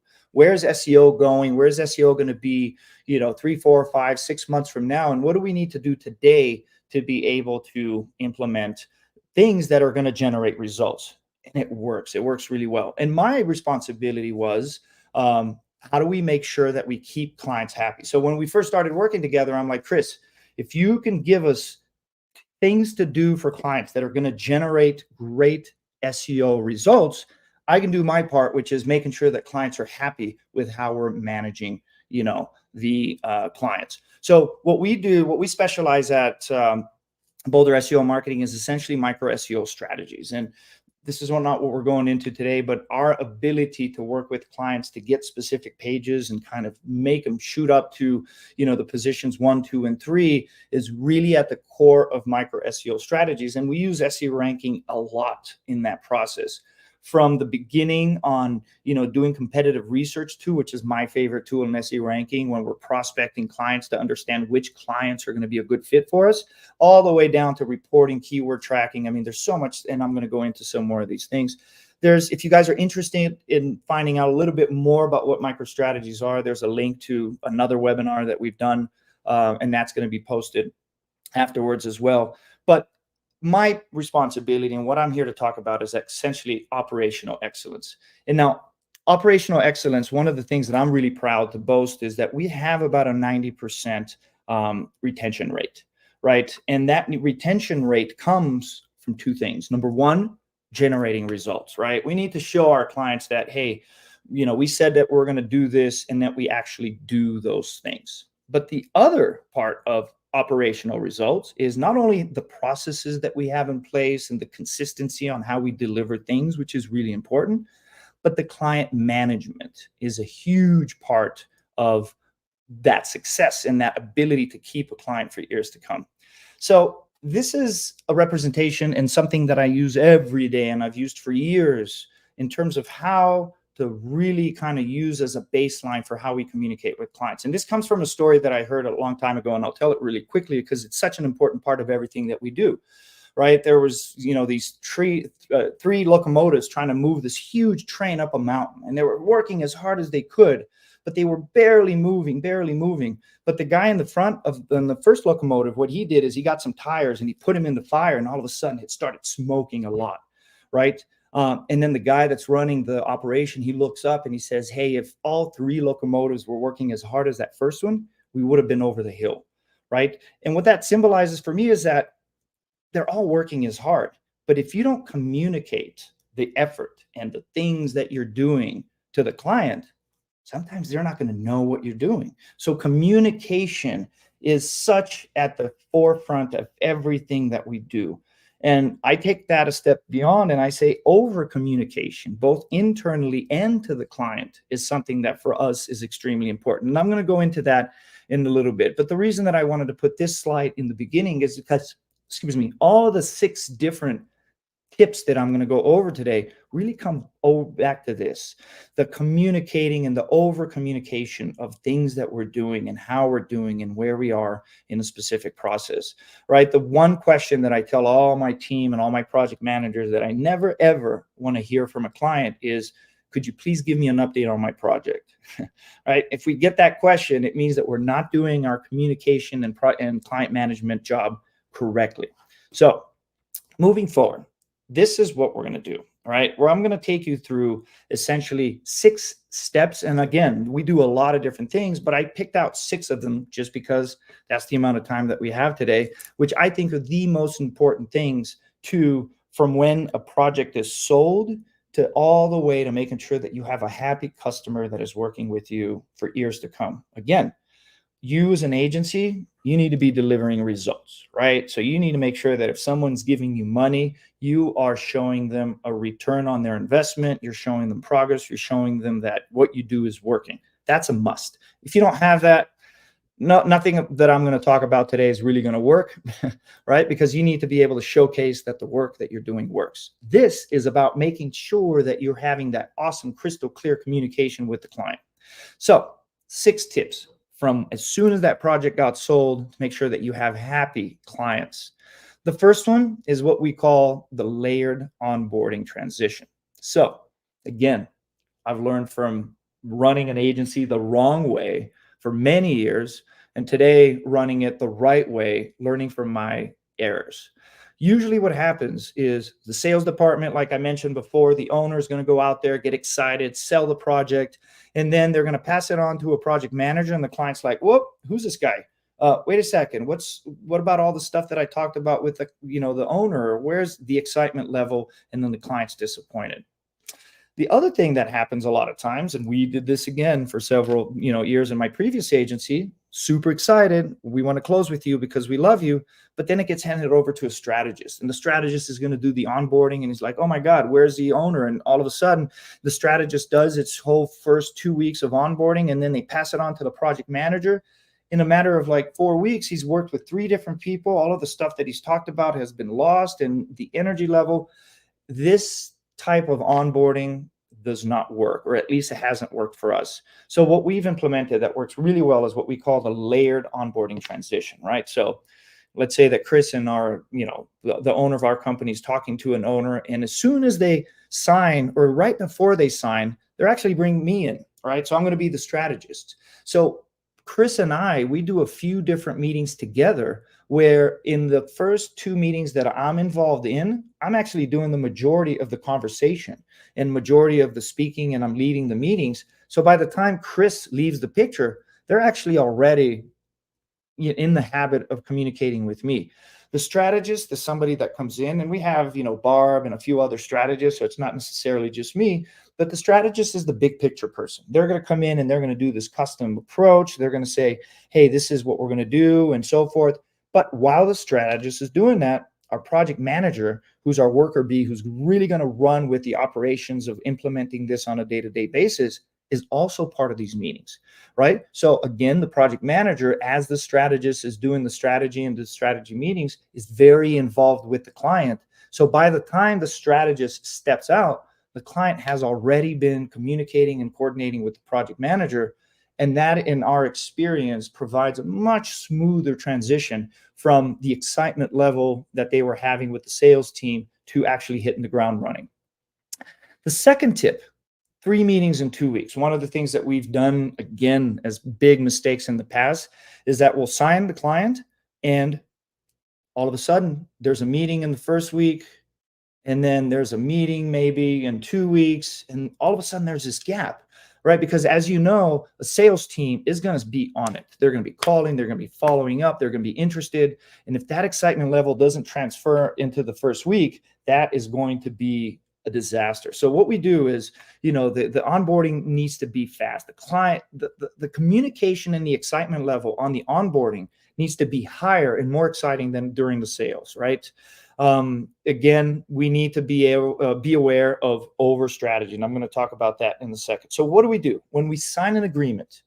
There's a 4-week timeline that we work to make sure that the client, again, doesn't feel that kind of drop, right? Same day, next day, we have a call with the client, and this is going to be the owner and the digital strategist. And at this point, the project manager's in here already. All right, we're going to say, hey, we just got the agreement. This is what we're going to be doing. We're starting the onboarding. I share my screen. I kind of bring him into our world. And I say, hey, for the first week, I'm going to have you, do this homework. I'm going to do our initial strategy. So by the end of week 1, in 7 days, I actually have my first real strategy presentation where the client's going to look and say, whoa, these guys actually put a lot of work into this, and they actually do, right? There's a lot of front loading that we do in the beginning of the campaign to make sure that, they're seeing things work fast. The reason this is so important, again, is because back in the days, we would take the first month to do strategy, right? The client would sign an agreement. They would pay an initial payment right here on this initial, kickoff meeting. And then we would have the completion of the strategy done here. And then I can't tell you the amount of times that I've gotten the questions from clients saying, hey, so how was my first month's money spent? Did you guys do any work? I mean, was it just strategy, or did you? And it's true, right? And not only that, but the feeling and the satisfaction and the confidence that clients will get from that initial month sets the foundation for the rest of the working engagement, right? So what we do is we work really hard on getting that initial strategy on week 1 completed. And a lot of times the client will say, perfect, that's exactly what we want, hit the ground running. Sometimes we're going to have to keep working on it. So by the end of week 2, we have a final strategy. And by the middle of the first month, right, by the end of week 2, we actually hit the ground running. So we want to implement some SEO stuff. In our case, we're going to probably start doing some foundational citation audits, or we're going to be doing some tech fixes. We do a lot of micro strategies is what we do. We're going to start working on a micro strategy right away. So by the time that the 4 weeks is finished and we give them an end of month report, which I'll show you in a little bit, we can say, hey, we've gone through the onboarding, we did all the strategy work, and we've actually started implementing the work. That tells the client that we are on top of it, right? That tells the client that, they don't have to worry about checking up on us to see if we're moving fast enough, or if we're, actually using up all of the hours that they're paying for. Once you actually get into the cadence of implementation, things slow down a little bit, and they're a little bit more easy to manage and maintain with not as much effort. But front loading and making sure that you're going above and beyond over the first 4 weeks is really a key to success. The other thing, back in the days when we used to be more of a traditional SEO agency, we had packages, right? Package 1, package 2, package 3. And I'm not going to go into this in a lot of detail, but I think the whole package concept of delivering SEO doesn't work anymore, right? You cannot say, package 1, you get 3 blog posts, it's 15 keywords, and it's, 50 inbound links that you get. The way that SEO has completely changed how deliverables need to be done. And again, if you're interested in understanding how we do that, look at the MicroStrategy seminar or webinar that we did. The link is above. But it's really about making sure that you, on that first week and second week, you're taking a step back. And this is why we have our strategists do that, because our strategist will educate the client on all of the 150 things that could be done for that client, because any client has, long laundry list of things that we could be doing. What are the 80-20 items that are going to be the things that we focus on now that are going to generate the highest amount of return, right? And that makes a huge difference, because what happens is a week into now, every time I have a strategy review with a client, I've gone to Search Console. I've done a lot of SE ranking. I've looked at all of the material that the client has given us in terms of the questionnaire and the notes. I actually put all of this into what we recommend the 3-month strategy should be. And we work with our clients on usually 3-month sprints or 6-month sprints, but we say over the next 3 months, these are the things that we're going to accomplish, complete, and these are the things that you can expect to be done by, X date in the future. And again, these are the metrics. Big part of what we do here on the research and strategies understand from the client. It's like, yes, we're an SEO agency. We're going to look at, keyword rankings and traffic and clicks, but what's important for you, right? So, is it an online purchase? Is it, a form fill? So those are things that we put together as top of mind on the reporting that we do on a monthly basis, but as part of what we do in terms of the strategy as well. And then I get that and I create what I call a roadmap. So roadmap, again, it's a 3-month roadmap. And what the roadmap looks like is something like this, right? This is a document that we're going to use, and we're going to say, hey, for the next 3 months, these are the big deliverables that we're going to implement for you. So let's say that this client is paying us $3,000 a month, right? So $3,000 a month for this client, we're going to do 3 micro strategies. And each micro strategy, by the way, it's about 20 different steps, right? We're going to do 2 press releases. We're going to do some blog posts, and then the supporting content. We're going to do some link earning, internal linking, meta audit, and so forth. And again, this is the result of all of the documentation and the reporting that I did. And there's a lot of stuff that I go through to explain to them why this is what we're going to do. And once they sign off on that, then I program into Basecamp. So Basecamp right now is the project management system that we're working with. We're actually in the process of moving over to Monday.com. And the reason for that is because in terms of bringing the client into the project management system so they have a better view of where we are with each task, Monday for us does a little bit better job with that, but this is still kind of the Basecamp view. But the idea is, look, our first micro strategy that we're going to do for you, these are the 13 different steps, and we've upgraded this to be 17 now. These are the 17 steps that we're going to be doing. So, if you go back to those deliverables over 3 months, each one of those deliverables, anywhere from 5 to 17 to-dos, we're talking about hundreds of things, to-dos that we're going to do over, the next 2-3 months. But each one of these actual individual actions is tied to a big deliverable, right? So these 3 first tips were for how do you get over that first hurdle, which is, onboarding them and making sure that the client after the first 4 weeks doesn't have buyer's remorse, right? It happens a lot. So now that the client has been with us for a month and they are like, man, these guys are on it and I love what they're doing. The secret is, how do you keep them for years to come?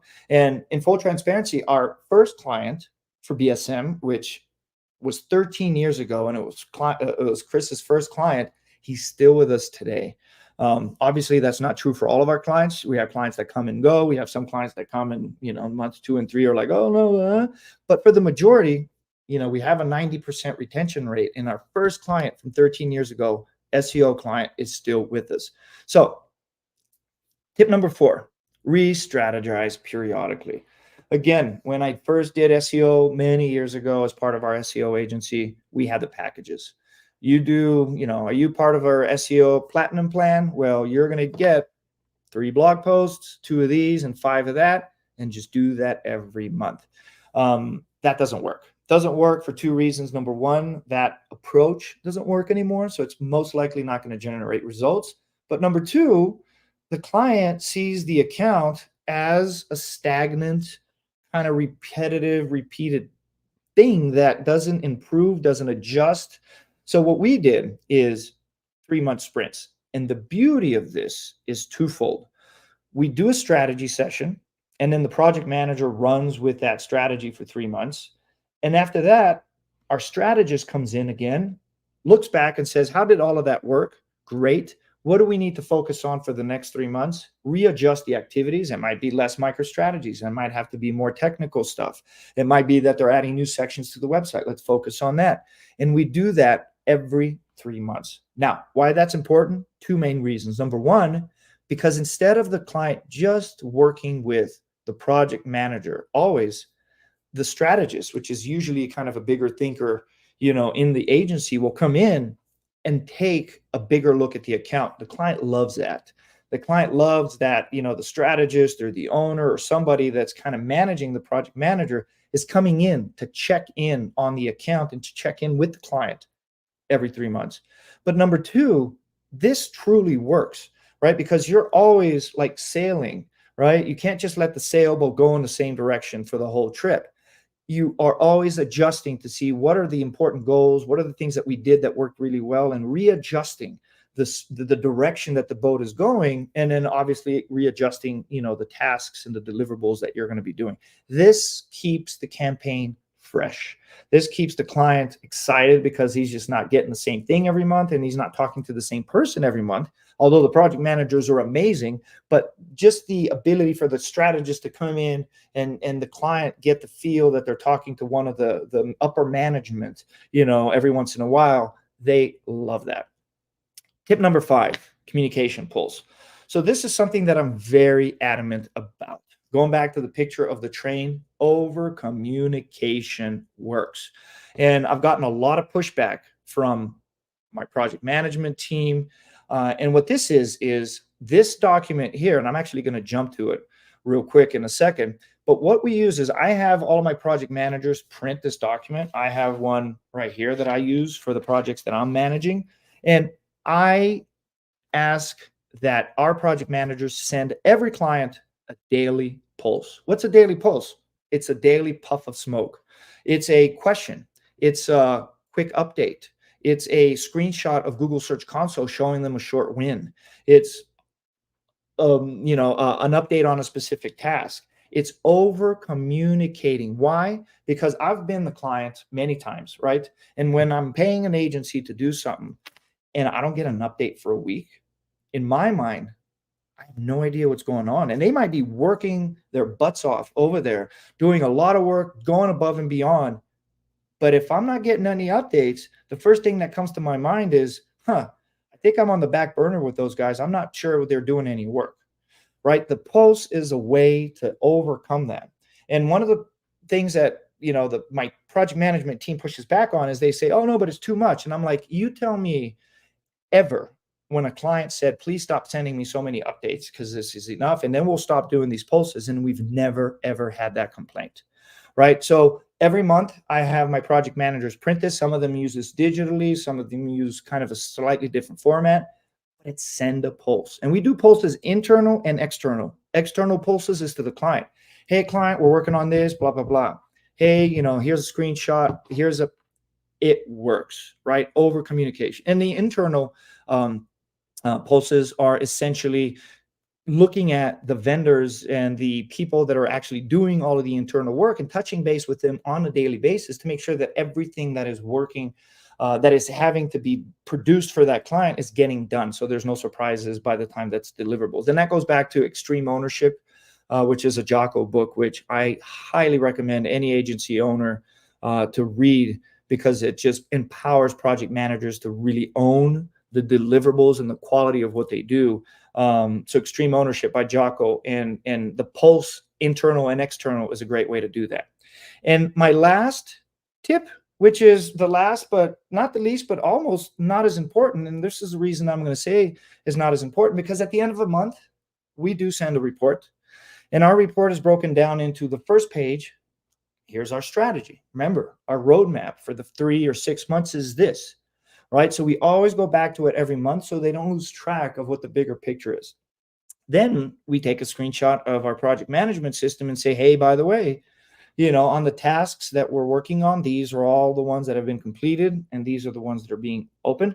The reason we're moving to Monday.com is because the user interface on Monday to visualize the big 3 to 6 month roadmap and where we are with each one of those things is a much better experience than this.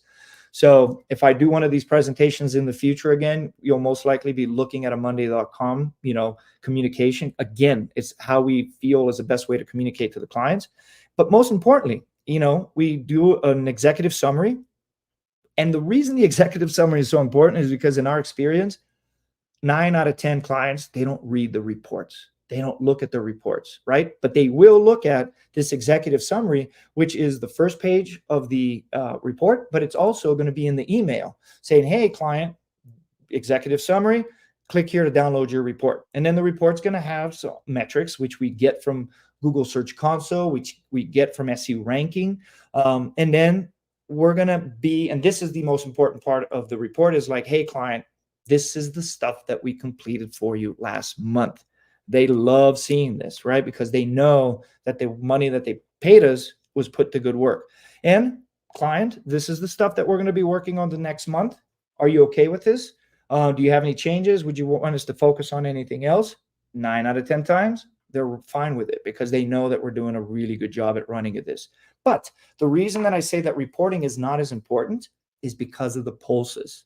The pulses on a daily basis is so great at communicating to the client the wins and the increases and the things that we've completed and where we are on the overall map, that by the time that they get the report at the end of the month, they don't really take the time to go through it because they are well aware of everything that's happening with the campaign. And the reason that I know that 9 out of 10 of our clients don't read the reports is because we can track that, right? We have a link that clients can actually click and download, and the majority of them will look at the executive summary on the email and will already know everything that's happened throughout the month because of the pulses, and they don't need to, generate read the report.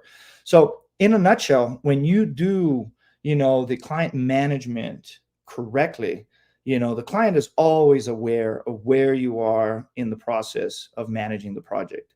So pretty much that's my presentation for today. Hopefully there are some nuggets of information that you can pick up from my many years of doing mistakes and learning from those mistakes and implementing things that for us work tremendously well today. So I'm open for questions now if anybody has any. Thank you so much, Daniel. It was a very insightful chat. I know in the beginning of our conversation, it was content is king. This was kind of communication is king in your walkthrough especially. So yeah, on to the Q&As. Amica sent a really good one. So how do you manage client expectations when there's so many innovations online? In other words, how do you say no when a client is chasing a trend? Yeah, it's a great question. So one of the things that we do, so again, going back to Chris, right? Chris is the visionary at the company. So his job is to always look at where SEO is going to be 6 months from now. So the things that we are doing today are going to be the best ways to be able to generate results. Chris publishes all of these findings on our Friday SEO tip, which is a newsletter that we put out. And anytime that we're implementing things, we circle back to say, hey, the reason that we're doing these things or the reason that we're changing tactics is going to be this, because we know it works. We're doing it for other clients and we know the direction that this is going. A big responsibility, and what makes a great strategist and what makes a good project manager a great project manager is learning how to say no, right? It's understanding if the client, and we have a lot of those, right? And they're like, yes, I'm glad we're working. I want you to do A, B, and C. And we're like, whoa, wait a second. No, the reason that you hired us is because we have this methodology that works, which is why you're hiring us. And we really need to stick with it. So it's really that negotiation from the strategist to explain to the client why we need to focus on these things. And in full transparency, sometimes that's a losing battle, right? Sometimes we have a client that comes in that's very adamant about us doing a certain thing. And as part of our relationship, we kind of have to find a middle ground that, he's happy, but at the same time, we're happy that we know that we're doing the things that are going to show results. If a client says it's my way or the highway, and we know that all of the stuff that he's asking for is not going to generate results, we'll have the conversation with the client that maybe this is not a good fit, right? And we've had many of those conversations. So we've had to fire clients in the past, right? But if we've done our sales process correctly, we've pretty much onboarded them to understand that they know and they embrace what we're going to be doing. Yeah, you guys are the experts in that scenario. Exactly. Yeah. Awesome. So Evelyn has a great question. It kind of is piggybacking on the last point is, how do you leverage client feedback to refine your service offerings and improve overall satisfaction? All the time. That's it. So, we have an internal meeting that we call the traction meeting. That's on all hands meeting. So we get feedback from project managers, from the team, and mostly from clients. So what I do as the owner of the agency is I try to understand something that might not be going as well as it should before it becomes an issue, right? Because what I don't want to happen is get a phone call from a client saying, hey, I'd like to cancel because of this. And I'm like, oh, too late. Something happened, something brewed, something went wrong, and we lost the client. So what I do is every 3 months, I send all of the clients, which I'm not working with on a daily basis, I forget what it's called, but it's kind of a satisfaction survey. I'm like, hey, just touching base. How's my team doing? Is there anything we can improve on? And the idea of that is to really kind of pick up on things that they might not be 100% happy with it in implementing it. And I make it very clear that that feedback is extremely important because we're not perfect, right? As an agency, there's so many moving parts, especially when you're dealing with so many different clients, that we're on it in terms of trying to tweak the process to make it work. That's preemptively trying to find stuff. A lot of times clients will come up with, a concern or a comment.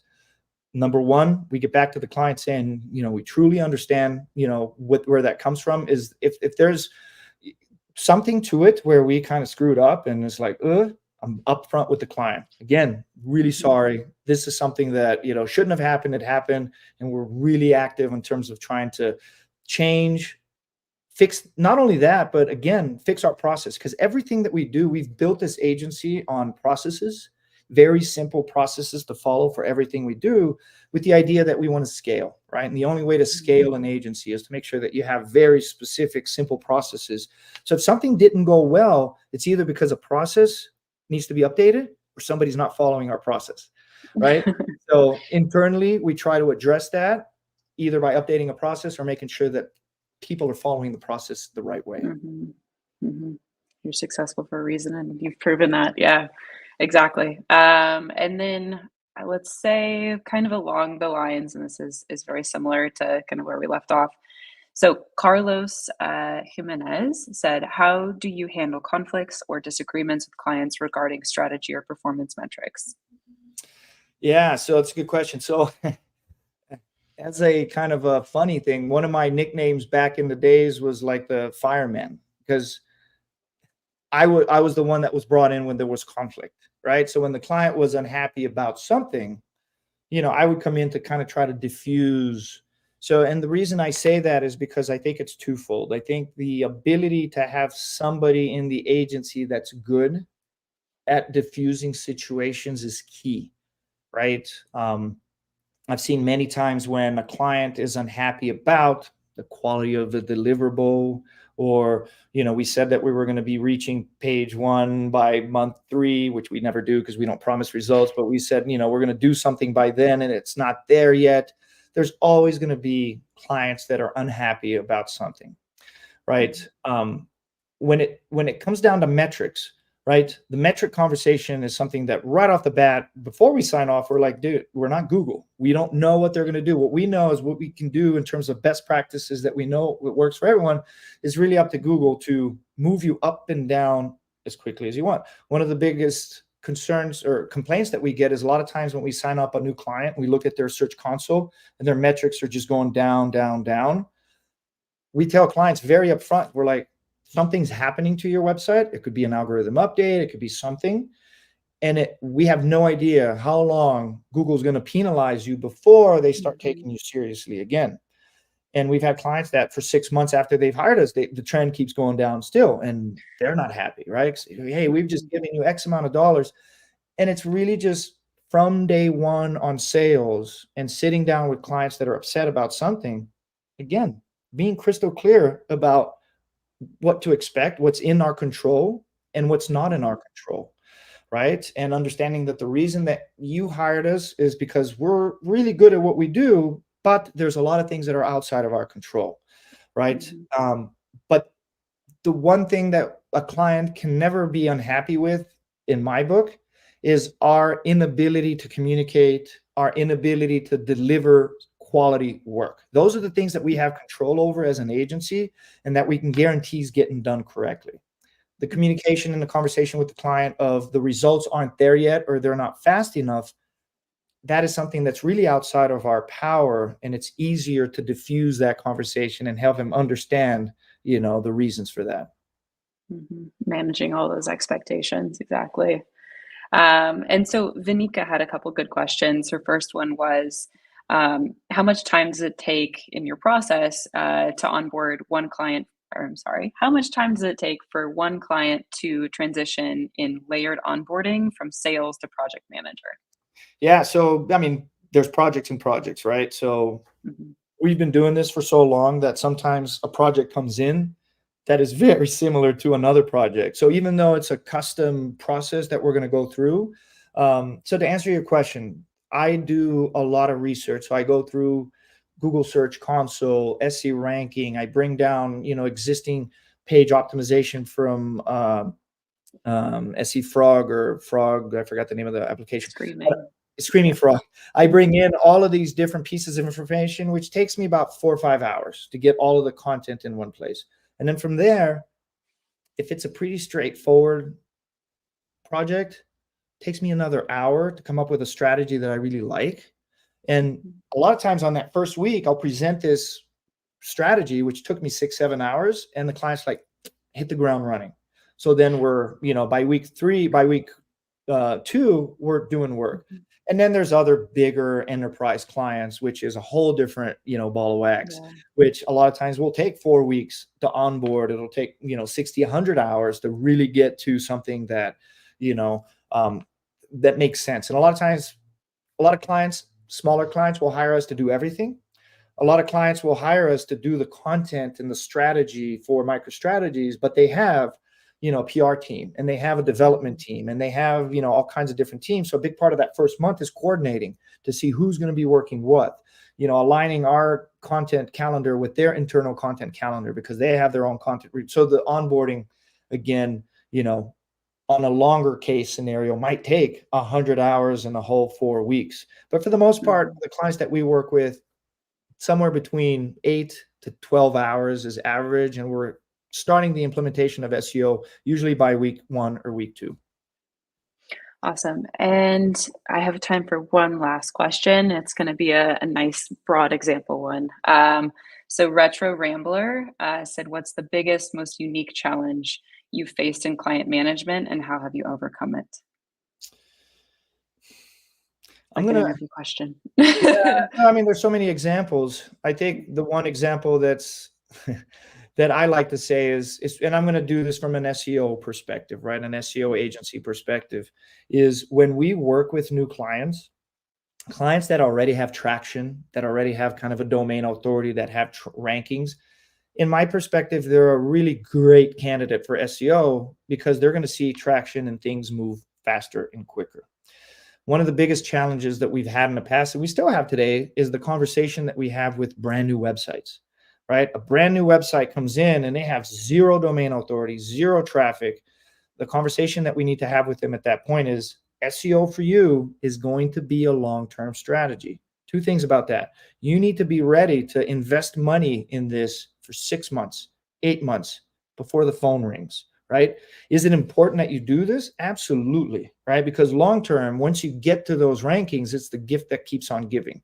But as a new business that just launched, just paid a lot of money to launch your new website, and you need your phone ringing next week to pay the bills, you need to understand that this is going to take long. So part of my job as a strategist is to say, what else do you need? Do you need paid? Do you need to do some social? How do you get things working?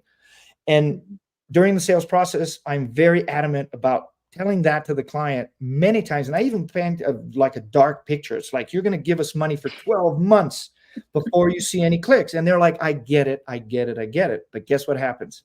In month 2, they're like, where are my clicks? And I'm like, I told you, didn't you remember? And they're like, no. So honestly, that is one of the biggest challenges that as an SEO agency we deal with. Because I can understand from a small business owner perspective, it hurts, right? To spend money knowing that it's something that's going to pay off in the future, and it really doesn't help them run the business in a short period of time. So that's a conversation that, in the sales, we really try to make sure they understand that this is a long-term investment that they're doing on SEO. So hopefully that's a good example to answer that question. Yeah, absolutely. Absolutely. Well, thank you so much for your time and all of your amazing, amazing kind of advice on client management, how to communicate with clients, and just lay out a nice process to make sure that they're informed and getting the most out of um, an agency. So once again, thank you so much for joining us, and appreciate your time. Yeah, thank you for having me. It was fun. Yeah. All right. Bye. Okay. Well, thank you guys for staying through the whole webinar. If you're still with us, once again, SE Ranking, we are a platform for agencies big and small. We have a full suite of tools, from those competitive research tools, website audit, rank tracker, and then that agency pack that can help out in quite a few different ways. So we'd love for you to try out an extended trial, sign up with your business email to get unlimited or fairly unlimited kind of numbers as we see here, test out things, see how you're liking it, and feel free to always kind of chat with us or reach out to the sales team. We'd be happy to kind of help with any answers, demos, and just make sure that you're getting the use out of that trial. We have a few other kind of resources there for you. SE Rankings Do Follow podcast is very helpful. So it'll share some SEO insights with agency and industry leaders. So in there will be in-depth discussions with SEO and digital marketers, explore some hot topics, and so on. We also host and have a amazing SEO SE ranking community. So if you scan that QR code, it's a great place to ask questions, enter giveaways for some fun SE ranking merch, and then also test out tools before they're released, just like that Google AIO offering that we now have.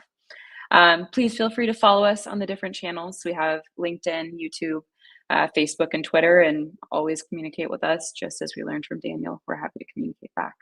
Well, have a good rest of your day, and thank you so much for joining us in this webinar, and hope you found some valuable insights. Thank you. Bye.